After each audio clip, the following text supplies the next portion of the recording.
CQFD sur la première. À présent dans CQFD, le lien entre notre microbiote intestinal et notre humeur, nos états d'âme. Plus la recherche avance, plus on se rend compte que nos petites bactéries intestinales se mêlent de tout. Elles sont liées au diabète, elles sont liées à nos allergies ou encore à notre appétit. Même notre sacro-saint cerveau, pourtant retranché derrière des barrières physiologiques soi-disant infranchissables, ne serait pas à l'abri, Lucia Sillig. Oui, il faut dire qu'on estime qu'il y a plusieurs dizaines de milliers de milliards de bactéries dans notre intestin. Autant, voire plus, qu'on a de cellules dans notre propre corps. Alors pas étonnant au final qu'elles jouent un rôle important, surtout quand on sait que ces bactéries sont indispensables à la digestion, qu'elles fabriquent des vitamines et nous envoient même probablement des messages pour nous dire que ça suffit, qu'on a assez mangé. Bref, c'est à se demander qui est le maître à bord. Et alors concrètement, des bactéries de nos intestins qui influencent notre humeur, ça donne quoi ? Alors pour l'instant, on a surtout des observations chez les souris. Plusieurs études ont montré qu'en agissant sur leur microbiote, on modifie leur comportement. Prenez une souris plutôt peureuse, anxieuse, eh bien on peut la rendre plus aventureuse en changeant les bactéries de son intestin. Mais on est aussi en train de se rendre compte que chez les humains qui souffrent de troubles psychiques, de troubles de l'humeur, le microbiote est parfois altéré. Alors quel est l'œuf, quelle est la poule ? Est-ce que je suis déprimée parce que mon microbiote est détraqué ou est-ce que mon microbiote est détraqué parce que je suis déprimée ? Oui. Eh bien, on ne sait pas très bien. Mais ça pose des questions que personnellement, je trouve assez vertigineuses. Des questions qu'on va aborder avec vous, Guillaume Font, bonjour.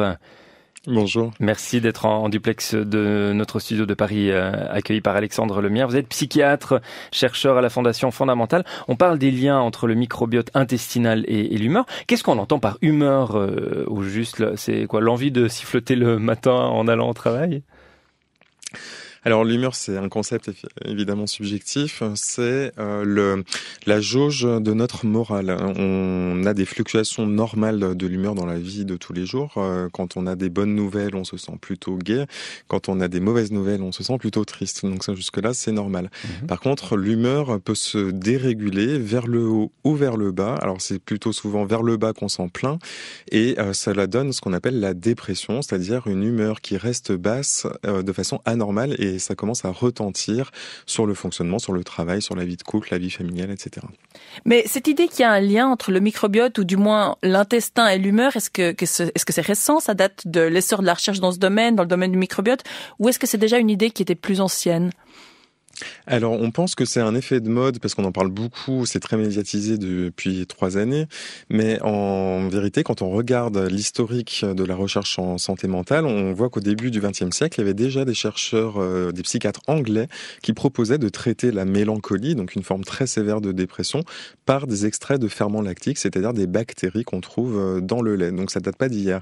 Mais au cours du XXe siècle, ça a été remplacé par la psychopharmacologie, donc ce qu'on appelle les psychotropes, les antidépresseurs, etc. Donc on a laissé ça de côté pour s'intéresser directement au cerveau, aux neurones.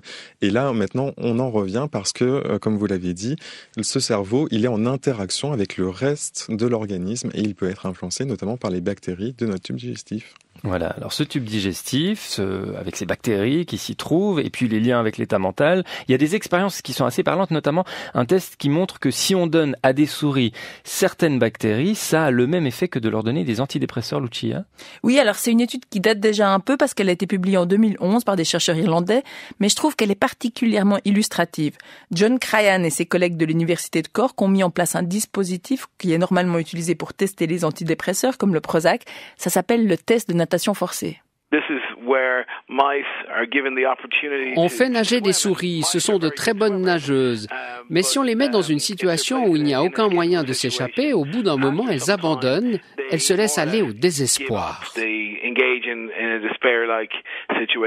Alors en guise de situation désespérée, on plonge les souris dans des cylindres verticaux avec de l'eau à l'intérieur. Lorsqu'elles se rendent compte qu'elles n'ont aucune chance ni de toucher le fond, ni de grimper hors de l'eau, elles arrêtent de nager, elles s'immobilisent et se laissent flotter dans une sorte de désespoir passif. Sauf que si on les traite avec un antidépresseur, elles nagent plus longtemps. Et c'est ça qu'on mesure, le temps avant de renoncer, une sorte d'indicateur d'attachement à la vie en quelque sorte. D'accord, oui, c'est assez parlant. Et les bactéries intestinales dans tout ça ? Eh bien, John Cryan, lui, il a tenté une variante. Au lieu des antidépresseurs, il a fait manger à certaines souris des bactéries assez communes appelées Lactobacillus rhamnosus. Si on compare les animaux à qui on avait donné des lactobacillus avec ceux à qui on avait juste donné du bouillon, eh bien, ils essayaient de s'échapper pendant plus longtemps. Ils se comportaient comme si on leur avait donné du Prozac. C'est assez fou. Et du coup, alors cette question, Lucia, c'est évidemment la question, c'est évidemment de savoir par quel mécanisme ces bactéries ont pu avoir une influence sur le comportement des souris. Alors, une des pistes, ce sont les neurotransmetteurs. Vous savez, la sérotonine, la dopamine, ces molécules chimiques qui transmettent des messages entre nos neurones, notamment pour réguler notre humeur. Eh bien, ces neurotransmetteurs, il se trouve que les bactéries en produisent aussi. Le type de bactérie qui a été administré aux souris dans cette expérience est connu pour produire un neurotransmetteur qu'on appelle GABA. Et ce GABA, il a un effet inhibiteur. Il calme l'activité nerveuse, un peu comme un anxiolytique. Oui, mais comment ce message d'apaisement arrive finalement, ou arriverait, disons, jusqu'au cerveau? Eh bien, c'est exactement ce que John Cryan et ses collègues ont cherché à élucider. On a essayé de comprendre comment, au juste, des bactéries dans l'intestin pourraient envoyer des signaux au cerveau et influencer le comportement de la souris. Il y a bien ce nerf. C'est un des nerfs crâniens, il est très long, il se balade, on l'appelle le nerf vague. On a donc pratiqué une vagotomie, c'est-à-dire qu'on a retiré cette autoroute de la communication, et une fois que c'était fait, tous les effets des lactobacillus disparaissaient. Oui, effectivement, ce nerf vague, c'est une autoroute de communication entre l'intestin et le cerveau, et donc une des pistes privilégiées. Une des pistes privilégiées, c'est-à-dire que voilà, on est sûr de rien à ce stade, c'est ça? Oui, c'est ça. À ce stade, on a des hypothèses, mais la question du mécanisme de transmission reste ouverte, même si, depuis l'expérience du test de natation forcée, beaucoup d'autres sont venus compléter le tableau. Des chercheurs ont notamment montré que si on prend 2 lignées de souris, une lignée de souris plutôt aventureuse et une autre lignée de souris plus anxieuse, plus timide, et qu'on échange leurs microbiotes intestinaux, les souris aventureuses deviennent plus peureuses et vice-versa. Et on a aussi remarqué, dans l'autre sens, que les hormones du stress favorisent la prolifération de certaines bactéries, pas forcément les meilleures, au détriment d'autres. Et c'est ce que montre une nouvelle expérience de l'équipe de John Cryan. On vient de publier une étude sur l'action des prébiotiques. Les prébiotiques, c'est la nourriture que les bactéries bénéfiques préfèrent. Or, nous avons montré que si l'on stresse des animaux, ils ont moins de ces bonnes bactéries. Mais si on les traite avec des prébiotiques, on peut bloquer cet effet. On peut atténuer les effets du stress chronique sur les comportements dépressifs, comme dans le test de natation forcée, sur l'anxiété, sur le comportement social, sur le système immunitaire, bref, sur la réponse au stress en général.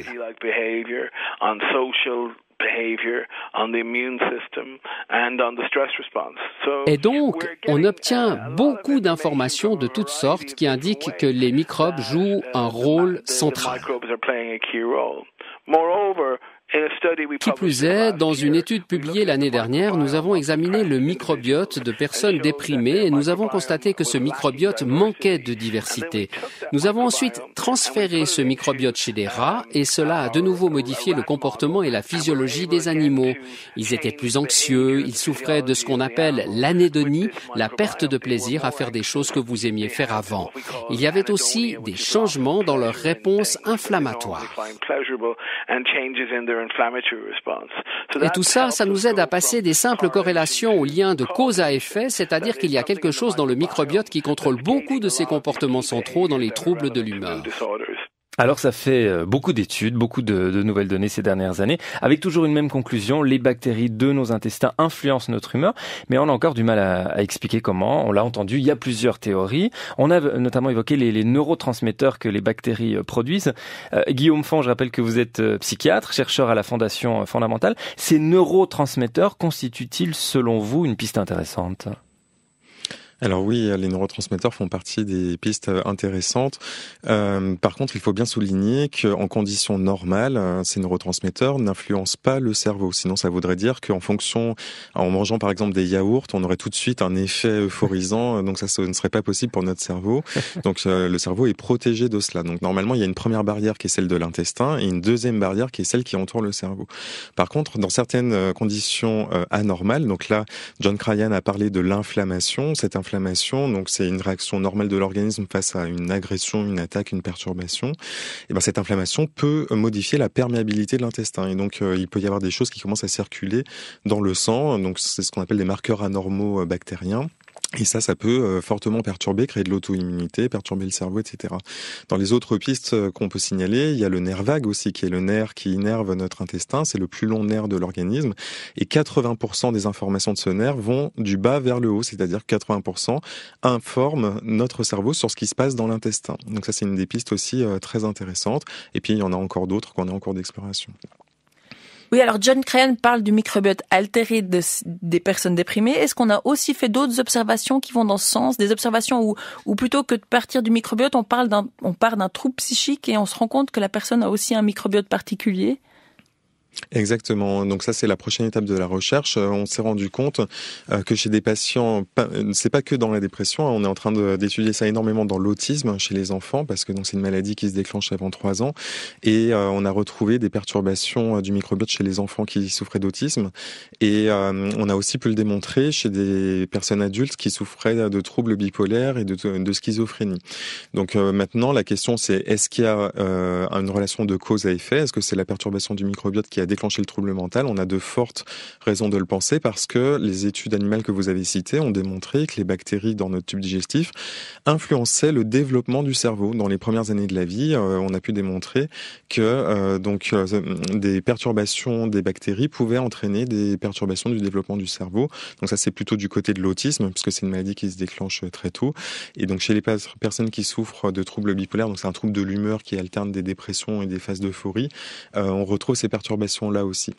Vous parlez de perturbation des bactéries, ça veut dire que les gens qui ont un microbiote déséquilibré ont les mêmes bactéries que les autres, sauf qu'elles sont perturbées, ou on peut trouver d'autres types de bactéries dans ces microbiotes déséquilibrés? Alors, c'est souvent des histoires d'équilibre, c'est-à-dire qu'en fait, on parle de deux choses. On parle de perturbations en quantité, c'est-à-dire il peut y avoir une diminution globale du nombre de bactéries dans le tube digestif, et il y a des perturbations en qualité, c'est-à-dire que certaines espèces qui devraient être présentes normalement deviennent absentes ou moins présentes, et que d'autres qui au contraire devraient être en toute petite quantité deviennent très importantes, et c'est ces bactéries-là qui perturbent le fonctionnement, c'est-à-dire qu'elles peuvent créer de l'inflammation. Ce sont des bactéries nocives.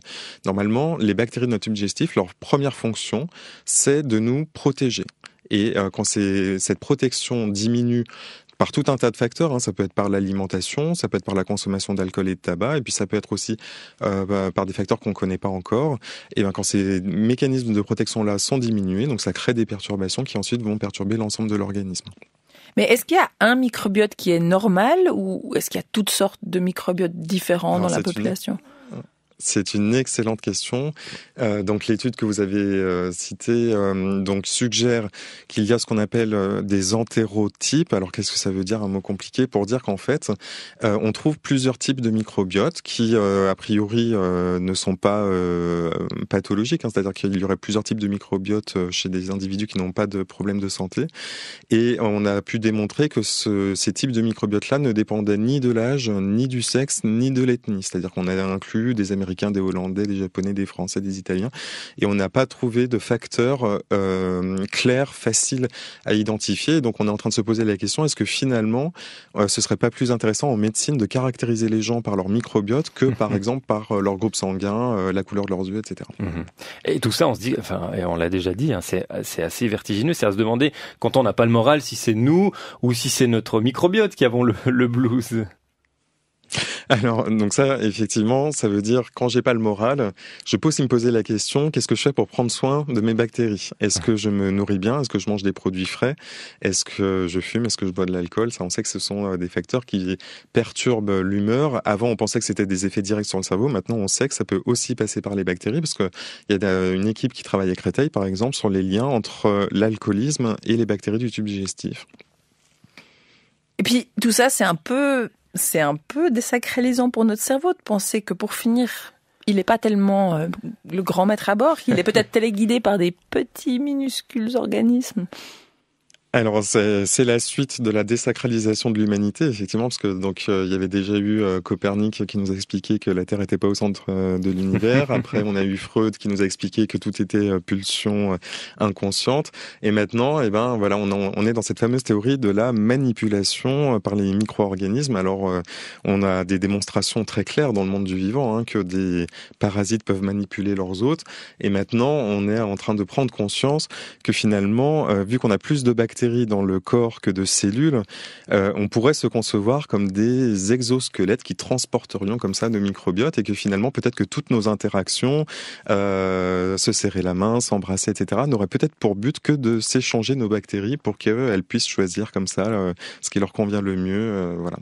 Bon, donc effectivement, c'est assez vertigineux. Bon, ça pose la question, alors vous m'excuserez de réagir en exosquelette, en individu qui pense encore avoir des choses à demander. L'illusion de penser. Voilà. Est-ce que, pour finir, ça a un sens de faire la différence entre nous et notre microbiote? Est-ce qu'au final, on n'est pas un tout? Est-ce que c'est pas une part importante de qui nous sommes, ce microbiote?